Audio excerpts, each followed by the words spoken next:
पारनेर नगर विधानसभा मतदारसंघातील 18 बूथवरील ईव्हीएम मशीनमधील मतदानाची पडताळणी करण्याची मागणी करणारा अर्ज महाविकास आघाडीच्या उमेदवार राणी लंके यांच्या वतीने जिल्हा निवडणूक निर्णय अधिकारी तथा जिल्हाधिकारी सिद्धराम सालीमठ यांच्याकडे गुरुवारी सुपूर्द करण्यात आला।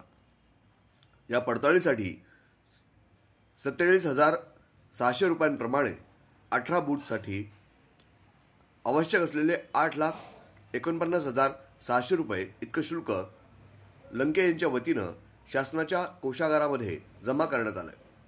गेल्या 23 नोव्हेंबर रोजी राज्यातील विधानसभा निवडणुकीसाठी घेण्यात आलेल्या मतदानाची मतमोजणी करण्यात आली।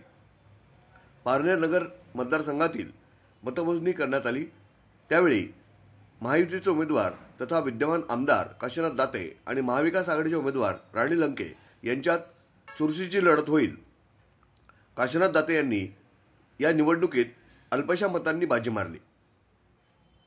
मतमोजणीनंतर राणी लंके समर्थकांकडून ईव्हीएम मशीन संदर्भात शंका घेण्यात येत होत्या। खासदार निलेश लंके यांनीही दिल्ली इथं पत्रकारांशी बोलताना ईव्हीएम मशीनवर शंका उपस्थित करत मतदानाचा जो कल असतो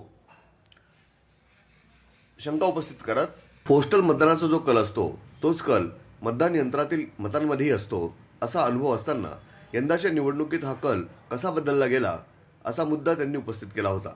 या पार्श्वभूमीवर उमेदवार राणी लंके यांच्या वतीने ठराविक मतदान केंद्रातील मतांची फेरमोजणी करण्याची मागणी करण्यात आली आहे।